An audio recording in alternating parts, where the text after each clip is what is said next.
Hello friends, welcome back to Differential Academy. देखिए, हम already 60 day plan को follow कर रहे थे, तो ऑलरेडी हमने टेक्निकल के 3 लेक्चर को कवर किया था।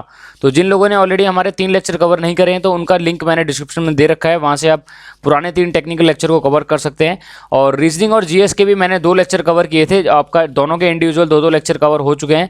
तो 60 डे मास्टर प्लान के अंदर आप इन दोनों को फॉलो कीजिए और बाकी आने वाले फर्दर लेक्चर के लिए चैनल को सब्सक्राइब कीजिए, ताकि आने वाले जितने भी लेक्चर्स होंगे उनका नोटिफिकेशन आपको मिलता रहे। ठीक है, बात करते हैं स्ट्रेटजी के बारे में, जो कि फर्स्ट टाइम ज्वाइन कर रहे हैं। तो हम इसमें सबसे पहले कवर कर रहे हैं प्रीवियस ईयर क्वेश्चंस, देन इसके बाद आप आरएस खुरमी और आरके जैन के जितने भी एक्सपेक्टेड क्वेश्चंस होंगे उनको कवर करेंगे। देन उसके बाद इंजीनियरिंग सर्विसेज और गेट के 1 मार्क्स के क्वेश्चन कवर करेंगे, ताकि हमारा जितना भी टेक्निकल का पोर्शन है वो बहुत अच्छा आपका क्रिएट हो जाए बेस, और उसके बाद आपको कोई भी क्वेश्चन करने में प्रॉब्लम फेस ना करनी पड़े। ठीक है, बात करते हैं देखिए इन क्वेश्चंस के बारे में। तो ये क्वेश्चंस हमारे क्या है, 2016 के इवनिंग शिफ्ट के क्वेश्चन है। ठीक है, सेट 2 हमारा चल रहा है, ऑलरेडी सेट 1 हमने पुरानी 3 वीडियोस के अंदर डिस्कस किया था। तो बात करते हैं हमारे फर्स्ट क्वेश्चन की।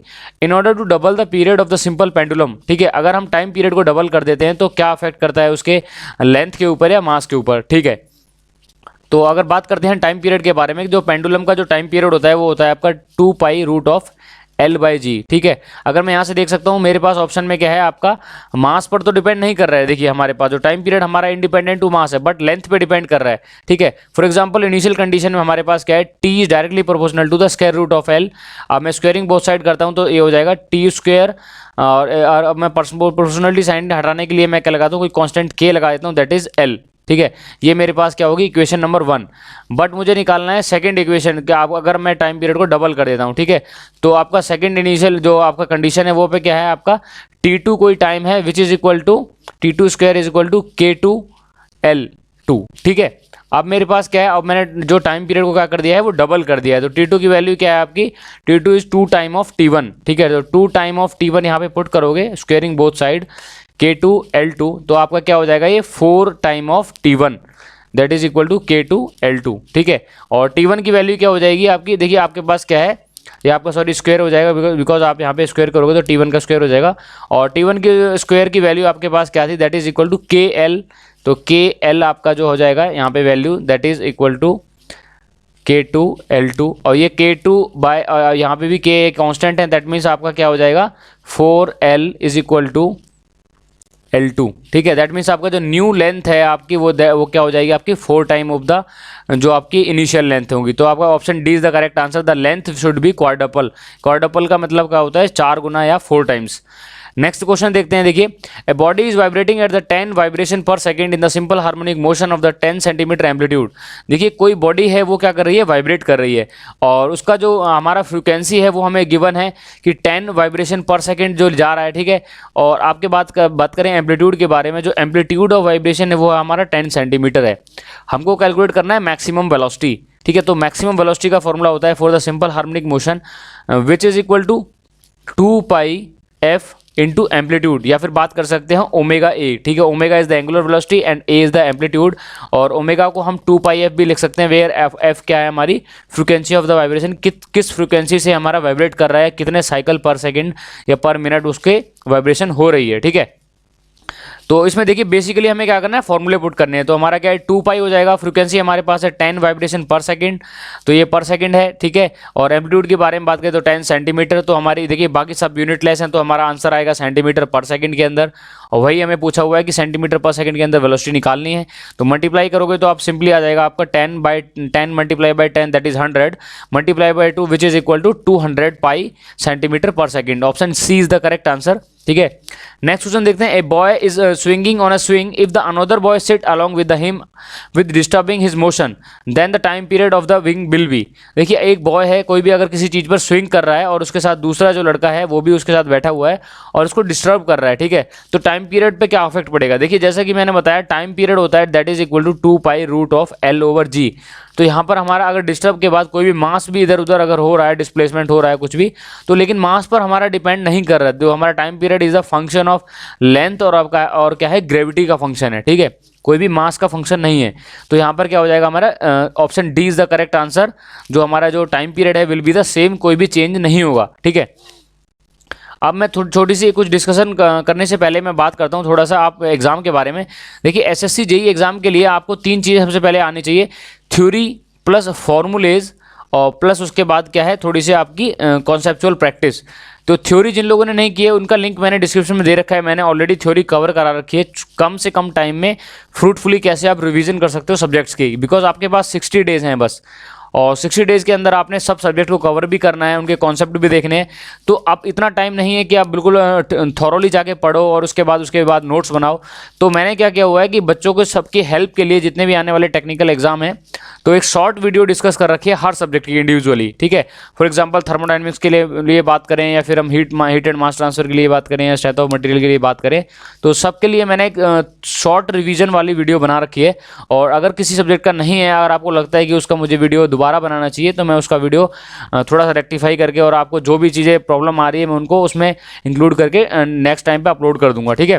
ताकि एक तो आपके पास डेटा रहे प्रॉपर, आपके पास सामान रहे कि आप क्या चीज़ को पढ़ना है और क्या चीज़ नहीं पढ़नी है, और बिल्कुल टू द पॉइंट सिलेक्टेड पढ़ना है, ताकि आपका टाइम बिल्कुल अच्छे से यूटिलाइज हो, कोई भी टाइम का वेस्टेज ना हो, ठीक है। तो नेक्स्ट क्वेश्चन देखते हैं। देखिए एक बहुत अच्छा क्वेश्चन है हमारा, थोड़ा सा कॉन्सेप्चुअल क्वेश्चन है, थोड़ा अच्छे से करेंगे। A football was inflated at the gauge pressure, कोई फुटबॉल है, ठीक है, उसको फुलाया गया है at the gauge pressure of 1 bar, ठीक है, व्हेन द एम्बिएंट टेम्परेचर, ठीक है। अगर बात करें तो एम्बिएंट टेम्परेचर पहले दिन क्या था हमारा, 15 डिग्री सेल्सियस था। व्हेन द गेम स्टार्टेड, जिस टाइम पे गेम स्टार्ट करा गया, next day the air temperature at the stadium was 5 degree Celsius. तो टेम्परेचर है एयर का वो क्या है, पहले 5 डिग्री सेल्सियस था। Assume that the volume of the football remain constant, ठीक है। तो वॉल्यूम कांस्टेंट है, that means constant volume process है, और जो वॉल्यूम की वैल्यू दे रखी है वो हमको दे रखी है 2500 centimetre cubes. Gauge pressure of the air to which the ball must have been originally inflated so that it would be equal to 1 bar gauge at the stadium। तो इन्होंने बोला हुआ है कि भाई वो गेज प्रेशर निकालो जिस दिन वो स्टार्टिंग में उसको भरा गया था, ताकि वो अगर कुछ गैस निकलने के बाद भी उसका जो 1 बार जो गेज प्रेशर है स्टेडियम पे पाया जाना चाहिए, ठीक है। तो इनिशियल प्रेशर पूछा हुआ है इसने, ठीक है। तो एक इसमें क्या है, प्रेशर का कॉन्सेप्ट लगाया हुआ है और कुछ नहीं है, बहुत बेसिक क्वेश्चन है, बस फंडामेंटल चीज़ें हैं। देखिए आप पहले बात करें तो पहले टेम्परेचर कितना था, 15 डिग्री सेल्सियस टेम्परेचर था एम्बिएंट का, और बाद में हुआ 5 डिग्री सेल्सियस, ठीक है। और प्रेशर के बारे में बात करें तो हमारा 1 बार प्रेशर जो P2 हमें क्या करना है at the time of stadium, जब हम इसको यूटिलाइज करेंगे, और इनिशियल प्रेशर कितने टाइम पे हमें कितने प्रेशर पे इसको फिल करना है वो पूछा गया है, ठीक है। According to ideal gas equation which is equal to PV is equal to MRT, ठीक है। कांस्टेंट वॉल्यूम प्रोसेस है हमारा, तो हो जाएगा P1/T1 is equal to P2/T2, ठीक है। और इनिशियल प्रेशर हमें कैलकुलेट करना है, बट बात करें हमें प्रेशर P2 की, ठीक है। तो P2 हमारा क्या है, देखिए इसमें हम यूज करते हैं एब्सोल्यूट प्रेशर वैल्यूज को, ठीक है। तो एब्सोल्यूट प्रेशर जो हमारा होता है that is equal to atmospheric pressure plus gauge pressure. और एटमॉस्फेरिक प्रेशर हमारा क्या होता है, हमारा 1.1 बार या फिर 1.0132 पास्कल, या 1 बार लिखते हैं, पर मैंने प्रॉपर डिटेल को क्या करा है, प्रॉपर वैल्यू को एक्सपेंड करके लिखा हुआ है। और gauge pressure which is equal to 1 bar, तो आपका हो जाएगा 2.013 बार, ठीक है। और हमें आंसर बार में निकालना है, ध्यान रखना, किलो पास्कल में नहीं डालना है, ठीक है। तो हमारा ये क्या आ गया, बार में आ गया। तो आप वैल्यू पुट कीजिए सीधे, P1 हमको कैलकुलेट करना है upon T1 is equal to P2 की वैल्यू हमारे पास देखिए कितनी है, 2.013 बार डिवाइड बाई T2 टेम्परेचर हमारा कितना है 15 डिग्री सेल्सियस। कन्वर्ट करेंगे आप 273 में ऐड करेंगे तो ये आपका हो जाएगा, ठीक है। यहाँ पे आपका आ जाएगा 218 और यहाँ पे आ जाएगा 288 केल्विन्स, ठीक है। क्योंकि यहाँ पे हम पुट करते हैं, मैंने बताया था ये एब्सोल्यूट प्रेशर है और ये एब्सोल्यूट टेम्परेचर होता है, ठीक है।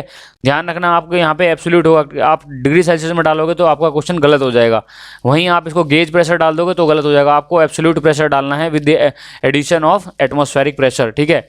Gauge pressure with respect to atmospheric हम कैलकुलेट करते हैं, हमें यहाँ पे एब्सोल्यूट प्रेशर को पुट करना है। तो टेम्परेचर कन्वर्ट करने के बाद हम यहाँ से कैलकुलेट करेंगे तो P1 हमारी वैल्यू आएगी दैट इज इक्वल टू आपका 2.085 कैलकुलेट होगा, ठीक है। आप 2.085 हमारा क्या है, ये आपका एब्सोल्यूट प्रेशर है, बट हमको क्या निकालना है, गेज प्रेशर निकालना है, ठीक है। तो गेज प्रेशर क्या होगा, आपको दोबारा से आपका एब्सोल्यूट प्रेशर आपका माइनस ऑफ जितना भी हमारा कैलकुलेट हुआ है pressure which is equal to 2.085, ये आपका जो एब्सोल्यूट प्रेशर आया है माइनस 1.013 एटमॉस्फेरिक प्रेशर, ठीक है। तो ये आपका आ जाएगा 1.07, that means option C is the correct answer, ठीक है। ध्यान रखना है आपको वैल्यू पूछी किस में गई है, अगर बार में पूछी गई तो आपको बार में कैलकुलेट करोगे।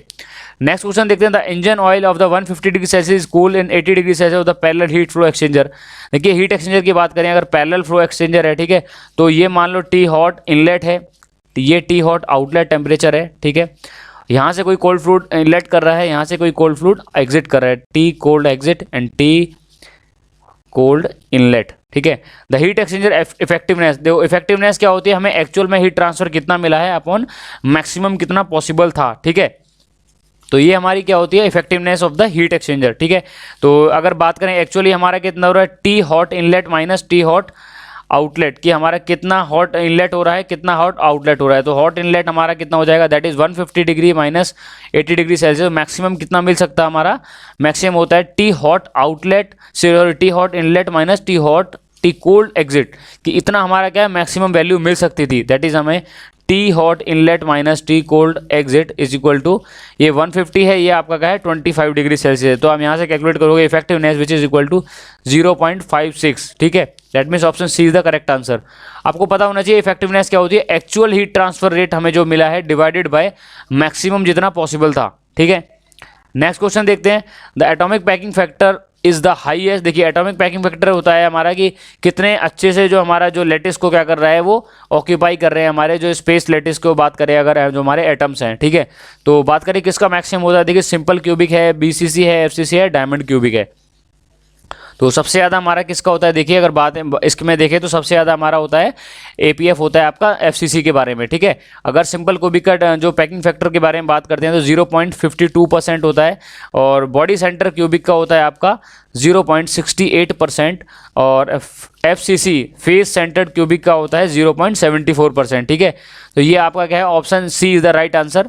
Next is the valve mounted on the boiler which change the direction of flow steam by 90 degree of the valve, ठीक है, 90 degree of the valve and fitted in the pipeline which allow the steam in the same direction are respectively call, कि भाई इसमें पूछा गया कि जो valve mount होते हैं बॉयलर के ऊपर विच change the direction of flow, जो 90 degree direction of flow change कर देते हैं, तो उस वॉल्व को बोलते हैं पहले तो जंक्शन वॉल्व, ठीक है।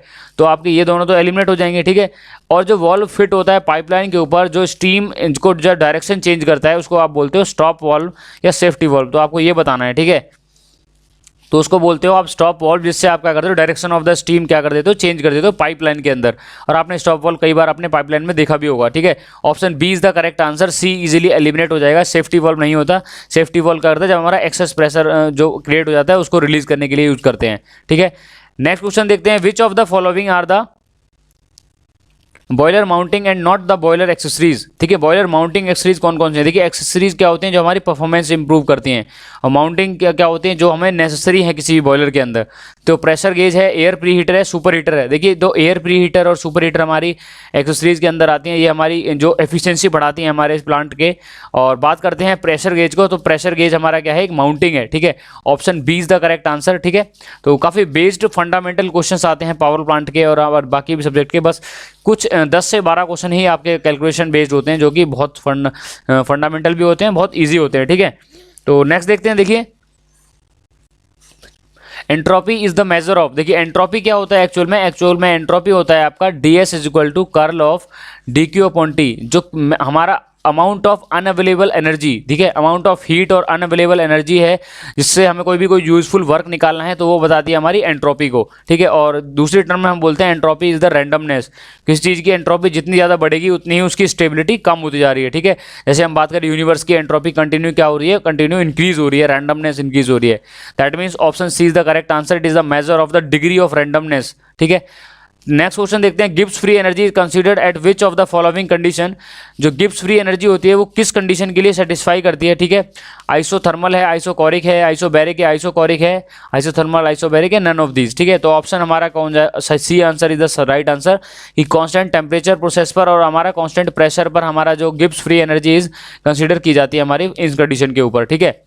नेक्स्ट देखते हैं, in the vapour absorption refrigeration system which of the following fluid are commonly used, अगर जो हमारा वेपर एब्जॉर्प्शन सिस्टम है जिन पर हम जैसे नॉर्मली हम जो घर में यूज़ करते हैं रेफ्रिजरेटर या एयर कंडीशनर, तो नॉर्मली हम कौन सा रेफ्रिजरेंट को यूज़ करते हैं, ठीक है।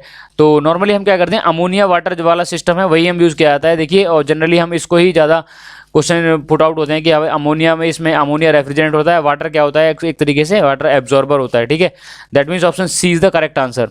जितने भी बच्चे इस वीडियो को देख रहे हैं, देखिए सबसे पहले आपको एक तो आपको फॉर्मूले क्लियर होने चाहिए पहले, कोई भी क्वेश्चन करने से पहले। अगर आप डायरेक्ट फॉर्मुलेट ना करके आप डायरेक्ट आप ऑब्जेक्टिव लगाते हो तो उससे क्या ड्रॉबैक आएगी कि आपके कॉन्सेप्ट बिल्ड नहीं होंगे और कॉन्फिडेंस नहीं आएगा क्वेश्चन करते टाइम, ठीक है। तो वो चीज़ आपको रिमूव करनी है by the help of revision of the formulas जितने हो सके अच्छे से रिवाइज कीजिए। कोई भी प्रॉब्लम आ रही है मैं प्रॉपर उसी सब्जेक्ट के फॉर्मूले भी डिस्कस करूंगा ताकि आप कम से कम टाइम में कैसे उसके फॉर्मूलेज को रिवाइज कर पाएँ, ठीक है। और जो भी इसको देख रहे हैं सेशन को लाइक कीजिए, शेयर कीजिए, ताकि मुझे पता लगता रहे कि इतने बच्चे इसको फॉलो कर रहे हैं और नेक्स्ट वीडियो में इसको मैं बहुत अच्छे से इंप्रूव करता रहूँ, कोई भी अगर फीडबैक मिलता है तो। और अपने जितने भी स्टडी ग्रुप्स हैं उसमें इसको शेयर कीजिए, ठीक है, और इससे मुझे भी मोटिवेशन मिलेगा और आपके लिए अच्छे से अच्छा कंटेंट में प्रिपेयर करूँगा। नेक्स्ट देखते हैं, which of the following is expected to the highest thermal conductivity. Thermal conductivity क्या होती है, देखिए बेसिकली थर्मल कंडक्टिविटी होती है आपकी के ये आपका बताता है कि कोई मटेरियल अपने आप से कितने अच्छे से हीट फ्लो कराता है, ठीक है, which is called thermal conductivity. और एक होती है थर्मल डिफ्यूजिबिलिटी, जो अभी आने वाले क्वेश्चन में डिस्कस करूंगा मैं। तो बताइए किसकी थर्मल कंडक्टिविटी ज़्यादा होगी, स्टीम की, सॉलिड की, मेल्टिंग आइस है, वाटर की। देखिए अगर बात करते हैं सॉलिड, लिक्विड और गैस, तो thermal conductivity of solid is always greater than thermal conductivity of the liquids, and liquids की ग्रेटर देन होती है आपकी गैसेस से ज़्यादा, ठीक है। तो ये आपका ऑर्डर है। तो पहले तो आपका ट्रिक सबसे पहले स्टीम है, मेल्टिंग है, आइस है, वाटर है और सॉलिड आइस है। तो यहाँ से आप एक तो बी यहाँ से कर सकते हो। बट बात करते हैं एक्यूरेट वैल्यू के बारे में। तो अगर एक्यूरेट वैल्यू के बारे में बात करता हूँ तो सॉलिड आइस का जो थर्मल कंडक्टिविटी होता है, ठीक है, तो सॉलिड आइस का थर्मल कंडक्टिविटी होता है 3.48 वाट पर मीटर केल्विन। वाट पर मीटर पर केल्विन होती है आपकी यूनिट ऑफ थर्मल कंडक्टिविटी, ठीक है। और कैलकुलेट कहाँ से करते हैं, विद द हेल्प ऑफ के Fourier law which is equal to Q is equal to minus of K A D T upon D X. तो यहाँ से आप इसकी यूनिट कैलकुलेट करते हो, ठीक है, कि क्यू क्या है हमारा heat transfer, K is thermal conductivity, A is area of cross section which is perpendicular to the heat transfer rate, और D T which the temperature difference, और डी एक्स विज द जो thickness of the जो आपकी बार है, जो आपका specimen है जिससे आपने हीट ट्रांसफर कैलकुलेट करना है, ठीक है। बात करते हैं आपके दूसरा आपका क्या है, वाटर की अब थर्मल कंडक्टिविटी होती है आपकी 2.18 वाट पर मीटर पर केल्विन, ठीक है। तो B is the correct answer. Next is a reversible thermodynamic cycle contain only the three process and producing the work is constructed. The constants are 3 must be 1 isothermal, there must be 1 isoentropic, maximum cycle pressure and the constant volume। तो इन्होंने बोला हुआ है कि भाई कोई reversible thermodynamic cycle के लिए कौन सी प्रोसेस हमारी क्या होगी, नेसेसरी होगी। देखिए पीवी डायग्राम में अगर मैं बात करूं तो रिवर्सिबल प्रोसेस है या फिर एडियाबैटिक कोई प्रोसेस है, आइसोट्रॉपिक प्रोसेस, तो उसको हम यहाँ से डिनोट करते हैं ऐसे इस तरीके से, ठीक है। जो हमारा जो स्लोप है क्या होता है, इसका डिक्रीजिंग स्लोप होता है। ये कर्व लाइन हमारी शो करती है कि हमारा क्या है, ये हमारा एडियाबैटिक और रिवर्सिबल प्रोसेस है। तो हमारी रिवर्सिबल प्लस एडियाबैटिक प्रोसेस को हम क्या बोलते हैं, आइसोएंट्रोपिक प्रोसेस। तो देयर मस्ट बी एक आइसोएंट्रोपिक प्रोसेस होना बहुत मैंडेटरी है अगर हम कोई भी रिवर्सिबल साइकिल को ड्रॉ कर रहे हैं, ठीक है। That means option B is the correct answer, ठीक है। बाकी अगर हम बात करते हैं नेक्स्ट क्वेश्चन की, तो नेक्स्ट क्वेश्चन हमारा क्या है, देखिए the amount of heat required to raise the temperature of 1 kg of water from 0 degree Celsius to saturation temperature T degree Celsius given at constant pressure is defined as. देखिए हमें बोला गया है कि किसी भी सब्सटेंस के, किसी भी लिक्विड के, या फिर अगर बात करते हैं वाटर के बारे में, तो वाटर का 1 kg अमाउंट का 1 डिग्री सेल्सियस राइज करने में जितनी हीट की रिक्वायरमेंट होगी वो हमारी क्या होती है, क्या सुपर हीट होती है, एंट्रोपी है, लेटेंट हीट है, तो सेंसिबल हीट। तो ये हमारी सेंसिबल हीट कहलाती है, ठीक है। और लेटेंट हीट हमारी क्या होती है, फेज चेंज होता है जब हमारा किसी भी आपके लिक्विड का या फिर किसी भी फ्लूइड का एट कांस्टेंट टेम्परेचर, तो वो हमारी क्या होती है, लेटेंट हीट होती है, ठीक है। तो option D is the correct answer, ठीक है। तो ये आपका आंसर हो जाएगा लेटेंट हीट। नेक्स्ट क्वेश्चन देखते हैं, देखिए the enthalpy of the system is defined as. तो एंथैल्पी आपकी देखिए बेसिकली क्या होती है, it is the sum of internal energy plus PV. PV हमारा क्या है, वर्क डन, और यू क्या है हमारा इंटरनल एनर्जी, तो ये हमारी पॉइंट फंक्शन है हमारा, और ये क्या है हमारा वर्क डन होता है आपका पाथ फंक्शन है, जो कि एग्जैक्ट डिफरेंशियल नहीं होता। तो देखिए ऑप्शन क्या क्या है, difference of the internal energy and the product of pressure volume, तो ये भी नहीं है। डिफरेंस हमारा product of internal energy and the pressure, ये भी नहीं है। तो sum of the internal energy and the product of pressure and volume, that means option C is the correct answer. Automatically D will be easily eliminated, ठीक है। Next question देखते हैं, what are the advantage of the water tube boiler over the fire tube boiler. देखिए 2 types के boiler होते हैं, एक तो आपके होते हैं बॉयलर्स में अंदर, एक तो वाटर ट्यूब बॉयलर, एक आता है fire tube boiler. Water tube boiler के अंदर क्या होता है, जो आपका वाटर होता है वो फ्लो करता है पानी के वो आपका ट्यूब्स के अंदर, और इसके चारों ओर आपके क्या होता है, सराउंड होता है वो आपका फ्लू गैसेज होती हैं या फिर आपकी हॉट गैसेज होती हैं, जिसकी वजह से जो ट्यूब्स होता है उससे हीट ट्रांसफर होता है सरफेस से, और हमारा स्टीम कंडेंस स्टीम कन्वर्ट होकर वेपराइज होकर जब पानी अब ऊपर क्या होता है कलेक्ट हो जाता है आपके ड्रम के अंदर। ठीक है, और बात करते हैं फायर ट्यूब बॉयलर के अंदर। तो फायर ट्यूब बॉयलर के अंदर क्या होता है, यहाँ पे फ्लू गैस फ्लो करती है आपके ट्यूब्स के अंदर, और आसपास जो भी सराउंडिंग है उसमें क्या होता है, पानी फिल होता है। ठीक है, तो बात करते हैं देखिए कंपैरिजन के बारे में, कौन सा हमारा ज़्यादा यूज़ होता है। देखिए, अगर बात करते हैं वाटर ट्यूब बॉयलर के बारे में, तो water tube boiler high pressure जहाँ भी हमारा रिक्वायरमेंट है वहाँ यूज़ करते हैं, और आपका जो अप टू 165 बार तक इसको प्रोड्यूस कर लेते हैं हम स्टीम। ठीक है, और efficiency of the water tube boiler up to 90% होती है अगर हम यूज़ करते हैं इकोनोमाइजर का। ठीक है, तो हमारा क्या देखिए ऑप्शन क्या क्या है, steam at the higher pressure can be produced, ये भी सही है, जैसे मैंने डिस्कस किया। मोर इफेक्टिवनेस होती है, हीट ट्रांसफर होता है हमारा वाटर ट्यूब बॉयलर में, बिकॉज हमारा क्या है सरफेस एरिया ज़्यादा प्रोवाइड होता है आपके पानी के जो साथ जो लेयर कॉन्टैक्ट में है ट्यूब की और हमारे फ्लू गैसेस की।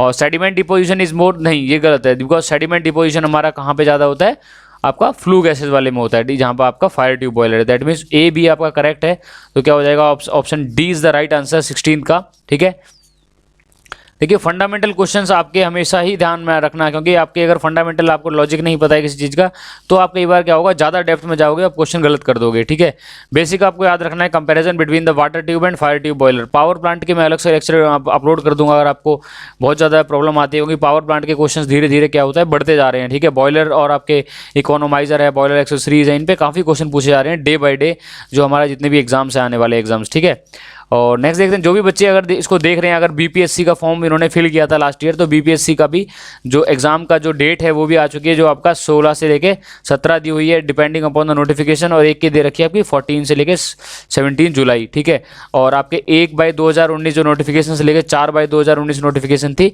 इन सब की एग्जाम डेट टेंटेटिव हमारी बिहार पब्लिक सर्विस कमीशन ने अपनी ऑफिशियल वेबसाइट पर अपडेट कर दी है। उसका लिंक मैंने नीचे डिस्क्रिप्शन में दे रखा है, वहाँ से आप जाके देख सकते हैं। ठीक है, नेक्स्ट क्वेश्चन देखते हैं, what is the state in which none of the properties of the system change with time. कौन सा ऐसा स्टेट है जहाँ पे प्रॉपर्टी चेंज नहीं होती विद रिस्पेक्ट टू टाइम। देखिए, अगर प्रॉपर्टी टाइम के साथ चेंज नहीं होती है तो उसको बोलते हैं हम क्या, स्टेट। ठीक है, और टाइम के साथ नहीं चेंज हो रहा है तो हमारा क्या होता है, वो रेट बोलते हैं उसको। ठीक है, तो कौन सा rate with respect to rate, अगर हम बोलते हैं कोई भी चीज़ जैसे वेलोसिटी dv/dt, तो क्या बोलते हैं, rate of change of velocity, तो इसको हम एक्सेलरेशन बोलते हैं।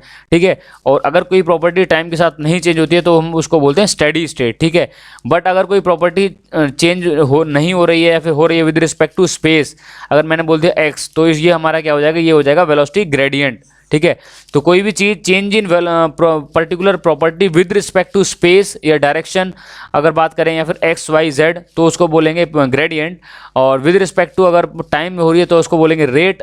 ठीक है, जैसे एग्जांपल हमारा कोई भी हमारा जैसे वेलोसिटी का रेट है, या फिर एक्सेलरेशन का रेट है, या फिर कोई भी चीज़ पोजीशन का रेट है। ठीक है, जैसे rate of change of position हमारा क्या होता है, वेलोसिटी कहलाता है। तो हमारी ये इसका option B is the correct answer, ये हमारी क्या हो जाएगी, स्टेडी स्टेट, अगर कोई प्रॉपर्टी चेंज नहीं हो रही है with respect to time. Next question देखते हैं, the rate of heat transfer across the plane normal to the cross section area and proportional to the wall area and temperature and the gradient in x direction, then the statement is also referred as। देखिए, ये statement हमारी क्या कह रही है कि हमारा कोई भी एक स्लैब है उससे हीट ट्रांसफर हो रहा है, और हीट ट्रांसफर क्या है, परपेंडिकुलर टू द हमारा क्या है, क्रॉस सेक्शन एरिया के है। ठीक है, ये हमारा एरिया ऑफ क्रॉस सेक्शन है, यहाँ से एरिया हमारा हीट ट्रांसफर हो रहा है, एल इज द थिकनेस। तो ये बोल रहा है जो heat transfer is proportional to area and heat transfer proportional to the rate of change of temperature with respect to हमारी क्या है, जो उसकी dx क्या है, हमारी थिकनेस ऑफ दी बार है। ठीक है, तो ये हमारा कौन सा फॉर्मूला है, तो ये हमारा फॉर्मूला होता है Fourier law of conduction, that is equal to q is equal to -ka/dt/dx, और माइनस साइन बता रहा है कि टेम्परेचर हमेशा फॉल करेगा higher temperature to the lower temperature. ठीक है, that means option D will be the correct answer. Next question is the critical temperature of the pure substance is defined as. देखिए, critical temperature क्या होता है, हमारा कोई भी एक ऐसा टेम्परेचर किसी भी हमारे सब्सटेंस के लिए जहां पर हमारा वेपर और लिक्विड फेज दोनों एग्जिस्ट करते हैं, और उस टेम्परेचर के बाद हम कोई भी चीज़ को हम क्या करते हैं, उसको लिक्विफाई नहीं कर सकते। ठीक है, तो उस टेम्परेचर पर हमारी दोनों चीज़ें एग्जिस्ट करती हैं। ठीक है, अगर वाटर के बारे में बात करें तो क्रिटिकल टेम्परेचर ऑफ वाटर होता है that is equal to 374 degree Celsius. इस पर हमारी क्या होती हैं, वेपर्स ऑफ लिक्विड एंड और आपका लिक्विड ठीक है। वेपर्स और लिक्विड दोनों एग्जिस्ट करते हैं, दोनों आपके फेज एग्जिस्ट करते हैं, बट इस फेज के बाद हमारा क्या होगा, दोनों फेज एग्जिस्ट नहीं करेंगे, तो इसी टेम्परेचर को हम बोलते हैं क्रिटिकल टेम्परेचर। तो ऑप्शन डी हमारा करेक्ट हो जाएगा, the maximum temperature at which vapour and liquid phase both are exist. ठीक है, एक साथ एग्जिस्ट कर रहे हैं, इससे ऊपर हम किसी गैस को लिक्विफाई नहीं कर सकते up to the critical temperature के बाद। ठीक है, तो आपको बहुत अच्छा क्वेश्चन है, ध्यान रखना, ये आपके JWM और आपके इसरो की का भी एग्जाम में भी काफ़ी बार रिपीट करा गया है। देखिए, क्रिटिकल प्रेशर है, क्रिटिकल टेम्परेचर है, एब्सोल्यूट टेम्परेचर है, एब्सोल्यूट प्रेशर है, इन पर काफ़ी सारे क्वेश्चंस बनते हैं। तो आप इन क्वेश्चंस को बहुत अच्छे से एक नोटबुक में प्रिपेयर करा करो, क्योंकि ये क्वेश्चन बहुत ज़्यादा रिपीट होते हैं, बहुत ज़्यादा कन्फ्यूजिंग भी होते हैं। नेक्स्ट क्वेश्चन देखते हैं, in the actual refrigeration system the compressor handle the vapour only, what is the process commonly refer to as. देखिए, एक्चुअल रेफ्रिजरेशन सिस्टम में क्या होता है, देखिए बात करते हैं रेफ्रिजरेशन सिस्टम की। ठीक है, तो ये हमारा क्या है, TS diagram for the refrigeration system, और ये किसके लिए, वेपर एब्जॉर्प्शन रेफ्रिजरेशन सिस्टम के बारे में। ठीक है, सॉरी, वेपर कंप्रेशन के बारे में। ठीक है, वेपर कंप्रेशन के बारे में अगर बताता हूँ मैं, तो ये हमारा क्या होगा, दैट इज आइसोएंट्रोपिक कंप्रेशन 1 से 2, और इसके बाद हमारा क्या होता है, ये हमारा जो कर्व है, जो बेल शेप कर्व आता है आपका। ठीक है, और ये आपका क्या है, कंडेंसेशन प्रोसेस, ये आपका आइसोएंथैल्पिक प्रोसेस होता है। ठीक है, दैट इज इक्वल टू 4, ये 3 हो जाएगा। ठीक है, यहाँ पे आपका एंटी क्लॉकवाइज डायरेक्शन है, बिकॉज हमारा क्या है, कंज्यूमिंग डिवाइस है। ये रेफ्रिजरेशन इफेक्ट होता है, ये आपका होता है work input by the compressor, और ये आपका क्या होगा, क्यू रिजेक्शन बाय कंडेंसर। ठीक है, अब देखिए, जो रेफ्रिजरेशन सिस्टम में क्या होता है, जैसे जैसे हमारा जो सक्शन के बाद जब हमारा रेफ्रिजरेंट कंप्लीटली हीट एक्सट्रैक्ट कर देता है रेफ्रिजरेशन इफेक्ट प्रोड्यूस करने के बाद, तो हमारा एंटर करता है किसके अंदर, ये एंटर करता है हमारे कंप्रेसर के अंदर। ठीक है, तो कंप्रेसर के अंदर जो ये वाली लाइन पर हमारा क्या होता है, ड्राई कंप्रेशन होता है, और इस लाइन से अगर हम पहले डिनोट करते हैं कोई भी प्रोसेस को, तो हमारा वेट कंप्रेशन कहलाता है। और वेट कंप्रेशन हम इसलिए नहीं करते ताकि जो हमारी जो ब्लेड्स हैं हमारे कंप्रेसर के, वो डैमेज ना हो। ठीक है, तो हमारे जो रेफ्रिजरेशन इफेक्ट प्रोड्यूस करने के बाद जो रेफ्रिजरेंट होता है, वो ड्राई स्टेट में पहुंचता है हमारे कंप्रेसर के बाद, और उस कंप्रेशन को प्रोसेस को बोलते हैं हम ड्राई कंप्रेशन। ठीक है, और वेट कंप्रेशन कराने का सबसे बड़ा ड्रॉबैक यही है कि हमारे जो ब्लेड्स होंगे, कंप्रेसर वैल्यू होगी, वो डिक्रीज हो जाएगी, और हमारी रस्टिंग हो जाएगी, कोरोजन हो जाएगा हमारे ब्लेड्स का, और अल्टीमेटली हमारा सिस्टम फेलियर बहुत जल्दी हो जाएगा। ठीक है, तो option C is the correct answer. ठीक है, तो ये आपका फिगर है। अगर मैं बात करूं सर्किट डायग्राम के बारे में, तो सबसे पहले बात करता हूं, ये हमारा क्या है, कंप्रेसर से हमारा जाती है जो रेफ्रिजरेंट जाता है हमारे कंडेंसर के अंदर, और कंडेंसर में हमारी क्या होती है, हीट रिजेक्शन होता है। ठीक है, आउटवर्ड इसको ठंडा किया जाता है, और इसके बाद हमारा क्या होता है, एक्सपेंशन वाल्व, इसके बाद ये लिक्विड फेस में आता है, और जिसके बाद यहाँ पे होता है इवेपोरेटर, जहाँ पर बोल सकते हो कि आपका रूम है जिसको हमें ठंडा करना है, जहाँ पे हमारा रेफ्रिजरेशन इफेक्ट होगा, और कमरे की जो हीट को ये क्या करेगा, एब्जॉर्ब करेगा, और खुद वेपर के बाद ये अपने क्या है, गैसियस फॉर्म में आ जाएगा, और ड्राई कंप्रेशन होने के बाद दोबारा ये सर्कुलेट होता रहेगा। और ये कंज्यूमिंग डिवाइस है, बिकॉज कंप्रेसर को चलाने के लिए हमें वर्क इनपुट देना पड़ता है बाहर से, लाइक इलेक्ट्रिसिटी हम यूज़ करते हैं, और हमारा मोटर को घुमाते हैं, प्राइम मूवर को घुमाते हैं, जिसकी हेल्प से कंप्रेसर मूव होता है, हमारे फ्रिज हो चाहे हमारा जो रेफ्रिजरेटर हो, और हमारे जितने भी एयर कंडीशनिंग इक्विपमेंट्स हैं। ठीक है, तो ये बात हुई हमारे VCRS के बारे में। नेक्स्ट देखते हैं, property of the fluid at zero temperature is refer to. तो जीरो टेम्परेचर पे प्रॉपर्टी ऑफ द फ्लूइड को क्या बोलते हैं, देखिए उसको क्या बोलते हैं, स्टैग्नेशन है, स्टैंडर्ड है, या सिंपल प्रॉपर्टीज है। तो उस प्रॉपर्टी को हम बोलते हैं स्टैग्नेशन प्रॉपर्टी। ठीक है, जो जीरो टेम्परेचर पे होती है, और हम एज्यूम करते हैं कि लोकल फ्लो आपका हमारा क्या हो रहा है, उस टाइम पे सीज हो चुका है, खत्म, बिल्कुल आपका नेग्लिजिबल हो चुका है। ठीक है, स्टैग्नेशन प्रॉपर्टी या स्टैग्नेशन पॉइंट वो होता है जहाँ पर हमारा क्या है, जो फ्लो हमारा क्या है, बिल्कुल सीज हो चुका है, जो वेलोसिटी क्या हो चुकी है, बिल्कुल जीरो हो चुकी है। तो इस पॉइंट को हम बोलते हैं स्टैग्नेशन पॉइंट, या इस प्रॉपर्टी को बोलेंगे स्टैग्नेशन प्रॉपर्टी, और जीरो टेम्परेचर इज रेफर्ड उसको बोला जाता है। ठीक है, option A is the correct answer. Next is the increase in pressure. देखिए, प्रेशर अगर बढ़ेगा तो हमारे बॉइलिंग पॉइंट पर क्या फर्क पड़ेगा। Option A is the lowering the boiling point, rising the boiling point, does not affect, और रिड्यूस द वॉल्यूम। देखिए, अगर मैं कोई भी लिक्विड लेता हूँ, देखिए मान लो ये एटम्स उसके आसपास ये हैं, तो अगर इसको मैं मान लो 100 डिग्री सेल्सियस पे क्या कर लेता हूँ, बॉईल कर लेता हूँ। बट इफ एटमॉस्फेरिक प्रेशर क्या है, मैंने बढ़ा दिया है। ठीक है, और एटमॉस्फेरिक प्रेशर बढ़ेगा, मान लो मैं इसको अगर बॉईल कर रहा हूँ, ठीक है, तो एटमॉस्फेयर क्या करेगा, इस पर एक तरीके से क्या है, जो हमारा एटमॉस्फेरिक प्रेशर एक्सर्ट हो रहा है हमारा फ्री सरफेस ऑफ वॉल, या फिर बोले तो हर तरफ से हमारा एटमॉस्फेयर प्रेशर लगाएगा। तो क्या होगा, जब हम इसको हीट करेंगे, तो इसका जो बॉइलिंग होने में जो पहले जो एनर्जी लग रही थी, उससे ज़्यादा एनर्जी लेगा, क्योंकि इसको एटमॉस्फेरिक प्रेशर के अगेंस्ट भी क्या करना पड़ेगा, इसको काम करना पड़ेगा, ठीक है। तो इस एटमॉस्फेरिक प्रेशर की वजह से क्या होगा, मॉलिक्यूल्स इजीली क्या हो पाएंगे, एक्सपेंड नहीं हो पाएंगे, या फिर इजीली दूर दूर नहीं जा पाएंगे, वेपर नहीं कन्वर्ट हो पाएंगे, ठीक है। दैट मीन्स क्या होगा, हमारा बॉइलिंग पॉइंट क्या होगा, इजीली क्या होगा, हम यहाँ से देख सकते हैं बढ़ जाएगा। प्रेशर, अगर एटमॉस्फेरिक प्रेशर बढ़ता जाएगा तो हमारा क्या होगा, बॉइलिंग पॉइंट हमारा किसी भी इस फ्लूइड का बढ़ेगा। That means option B is the right answer. बहुत सिंपल कंसेप्ट से मैंने आपको बताया है ताकि आप इसको याद कर सको, ठीक है। नेक्स्ट देखते हैं, अगर प्रेशर कम करता जाता हूं तो बॉइलिंग पॉइंट हमारा क्या हो जाएगा, रिड्यूस हो जाएगा, ये भी ध्यान रखना है, ठीक है। The overall efficiency of the thermal power plant is, overall efficiency of the thermal power plant की क्या होती है। देखिए थर्मल पावर प्लांट में हम तीन चीज़ें देखते हैं।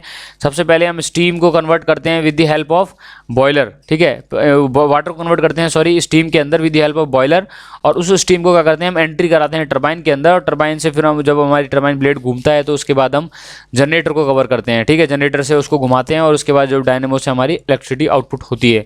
तो तीन हमारी मेजर चीज़ें हैं। पहली चीज़ है आपकी बॉयलर, जिससे हम स्टीम प्रोड्यूस कर रहे हैं। दूसरा है आपका टरबाइन, जिससे हमारा क्या है, रोटेशनल मोशन प्रोड्यूस हो रहा है, मैकेनिकल एनर्जी प्रोड्यूस हो रही है हमारी आपकी स्टीम के उसके फ्लो की वजह से, ठीक है। और तीसरी चीज़ है हमारी जनरेटर, जिससे हम इलेक्ट्रिसिटी ले रहे हैं। तो हमारी ओवरऑल हमारी एफिशिएंसी होती है आपकी प्लांट की, that is equal to boiler efficiency into turbine efficiency into आपकी generator efficiency. That means option A is the correct answer. तीनों हमारी क्या हो जाएगी, इंक्लूड हो जाएंगी। नेक्स्ट देखते हैं, heat transfer by the radiation mainly depends upon, heat transfer radiation के बाद किस पे डिपेंड करता है, इट्स द टेम्परेचर है, नेचर है, काइंड ऑफ एक्सटेंट है, ऑल ऑफ दीज। देखिए अगर बात करते हैं आपका जो रेडिएशन जो फॉर्मूला होता है हीट ट्रांसफर का, तो वो होता है आपका Q is equal to epsilon sigma T power 4a। E बताता है हमारा क्या है, emissivity of the body. Sigma is the Stefan Boltzmann constant, that is equal to 5.67 into 10⁻⁻8 watt per metre square kelvin power 4, ठीक है। और T is the temperature है, ठीक है, और ए क्या है हमारा क्रॉस सेक्शन एरिया। अब बात करते हैं टेम्परेचर पर डिपेंड कर रहा है, बिल्कुल कर रहा है। नेचर ऑफ द बॉडी, देखिए नेचर पे भी कर रहा है, एमिसिविटी हमारी डिपेंड करेगी नेचर पर। Kind of the extent of the surface, because surface area पर भी डिपेंड कर रहा है। दैट मीन्स क्या है, option D is the correct answer, हमारा चारों पे डिपेंड करेगा।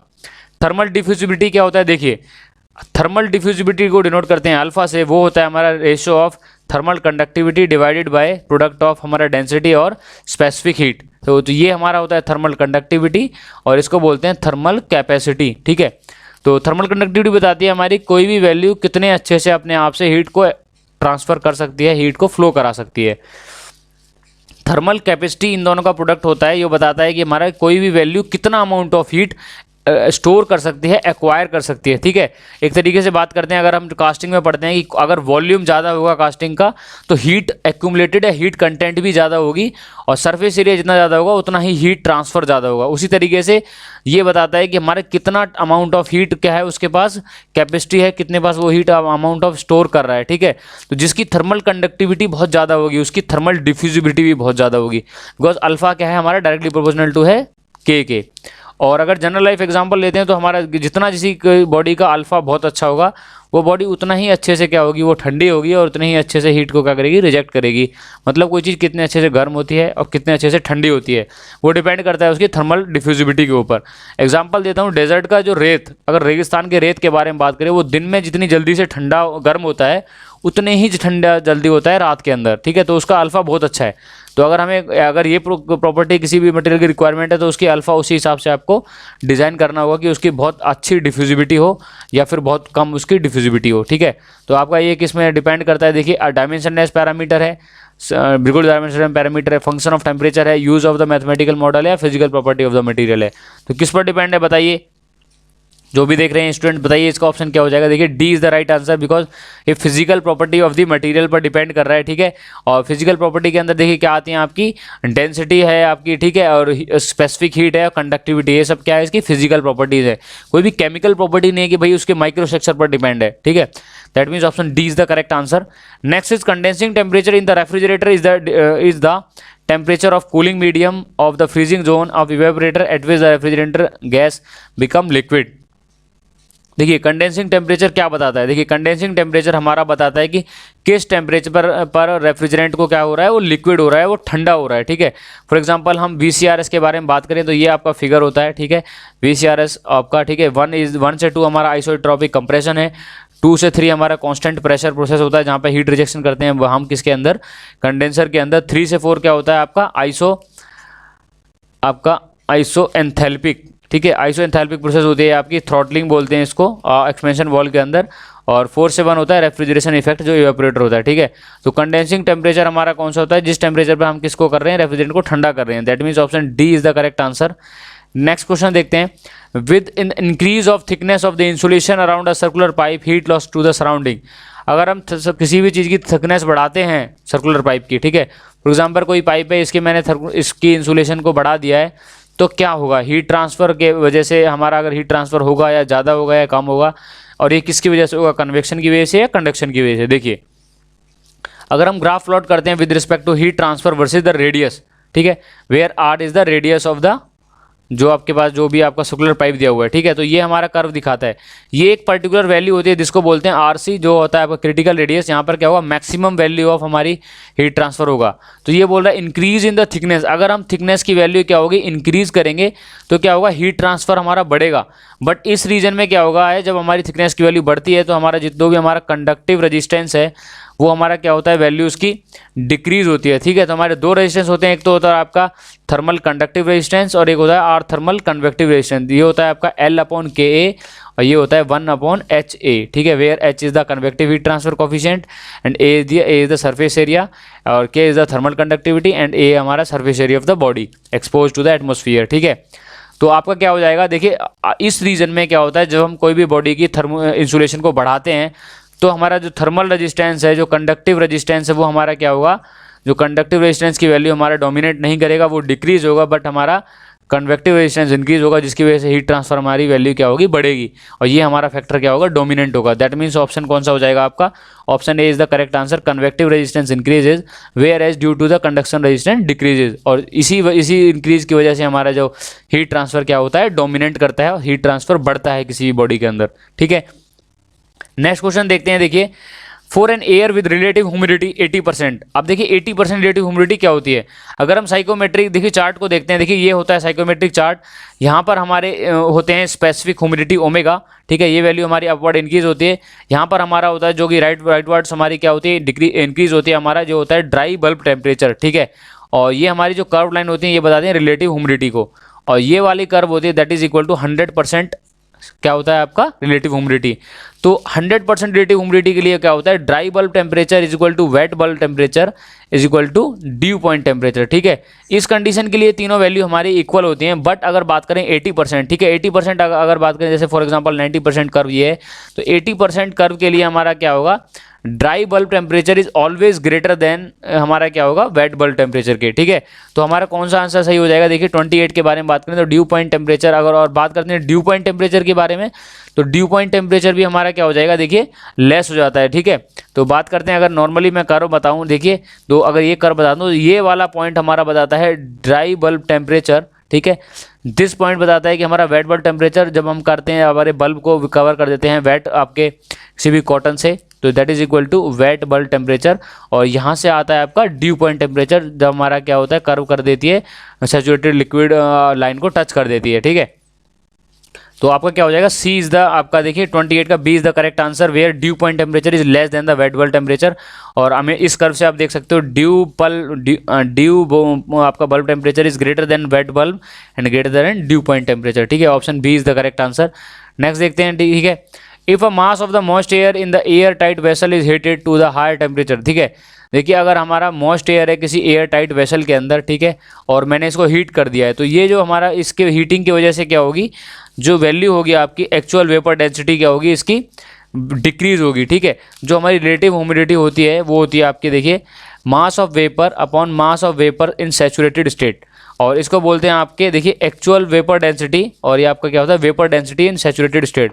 और जैसे जैसे हम हीट करेंगे तो इनकी जो एक्चुअल वेपर डेंसिटी क्या होगी, इसकी कम होती जाएगी, और ये कम होगा दैट मीन्स रिलेटिव ह्यूमिडिटी आपकी कम होगी, ठीक है। और एक्चुअल में ये केस होता है आपका सेंसिबल हीटिंग का, ठीक है। तो आपकी जो स्पेसिफिक ह्यूमिडिटी पर भी फर्क नहीं पड़ेगा, बट बात करते हैं रिलेटिव ह्यूमिडिटी आपकी क्या हो जाएगी, वो डिक्रीज हो जाएगी, बिकॉज एक्चुअल वेपर डेंसिटी हमारी क्या हो रही है, डिक्रीज हो रही है, और सैचुरेटेड हमारी जो अगर बात करें तो उस पर कोई इफेक्ट नहीं पड़ेगा, ठीक है।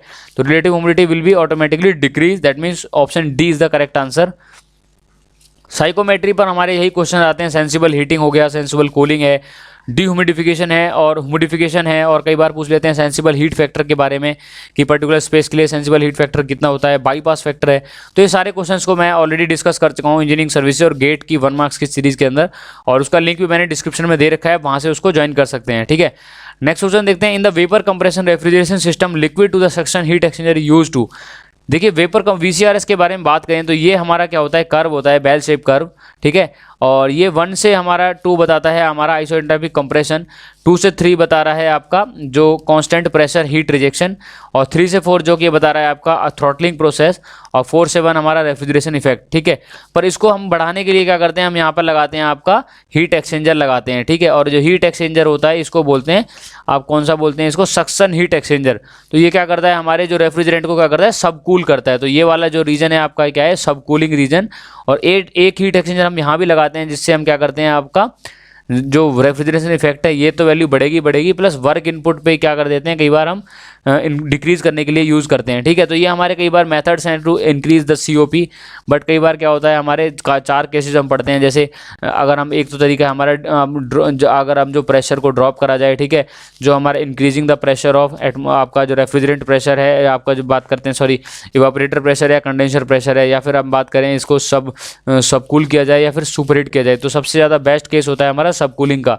अगर हम सब कूल कराते हैं रेफ्रिजरेंट को एट अ पर्टिकुलर टेम्परेचर, तो हमारी जो COP होती है वो क्या होती है, इंक्रीज होती है, बिकॉज हमारी COP होती है refrigeration effect upon work input. ठीक है, तो हमारा COP हमारा क्या होगा, इंक्रीज होगा, बिकॉज रेफ्रिजरेशन इफेक्ट पड़ेगा, वर्क इनपुट हमारा सेम रहेगा इन केस ऑफ सब कूलिंग। तो यहाँ पर क्या करते हैं हम, देखिए हम इसके लिए यूज़ करते हैं 30th को, हमारा क्या हो जाएगा, सब cooling the refrigerant leaving the condenser. ठीक है, तो कंडेंसर से निकलने के बाद हम इस पोर्शन को क्या करते हैं, सब कूल कराते हैं, ताकि हमारा जो टेम्परेचर है वो और लोअर आ जाए और हमारा रेफ्रिजरेशन इफेक्ट क्या हो जाए, बढ़ जाए। ठीक है, और COP भी अल्टीमेटली हमारी इंक्रीज हो जाती है इस केस के अंदर। ठीक है, तो ये क्वेश्चंस हुए हमारे 2016 के इवनिंग शिफ्ट के क्वेश्चन। ठीक है, नेक्स्ट वीडियो में हम डिस्कस करेंगे हमारे 2016 के जो हमारा 4th शिफ्ट का क्वेश्चन आंसर है, और उसके बाद हम टेक्निकल के फर्दर क्वेश्चन करेंगे, लाइक प्रीवियस ईयर के बाद जितने भी हमारे ES और गेट के 1 मार्क्स के क्वेश्चन हैं, और हमारे जितने भी यूथ पब्लिकेशन और आज खुरमी के हैं। ठीक है, तो जिन लोगों ने अभी सेशन नहीं लिया है तो वो आप पुराने सेशन को भी लीजिए, प्लस इसको भी लीजिए, और कोई प्रॉब्लम आता है तो मुझे नीचे कमेंट्स में बता सकते हैं। ठीक है, और सोशल मीडिया पर हमारे जो डेली क्विज होता है उसको अटेम्प्ट कीजिए, ताकि आपकी जो आप प्रिपरेशन कर रहे हो आपको पता लगे कि आप एक्चुअल में लाई कहाँ कर रहे हो, और आप जो भी प्रॉब्लम आती है आप मुझे डिस्कस कर सकते हैं। और आप मेरी मेल ID मैंने पर्सनल मेल ID दे रखी है, वहाँ पे मुझे मेल कर सकते हो, कोई भी प्रॉब्लम है regarding your career, regarding your studies, और कोई भी आपको प्रॉब्लम आ रही है अपने शेड्यूल बनाने में। ठीक है, तो मिलते हैं आपके टेक्निकल के बाद। अब हमारा अगला लेक्चर होगा नॉन टेक्निकल का, जिसमें हम कवर करेंगे जनरल अवेयरनेस और रीजनिंग के बारे में। ठीक है, तो स्टे होम, स्टे सेफ, और पढ़ते रहिए, बिल्कुल पॉजिटिव होकर पढ़ना है आपको, डेफिनेटली आपके अच्छे मार्क्स आएंगे इस बार। और मिलते हैं आपके नेक्स्ट वीडियो में। Thank you very much, stay home, stay safe.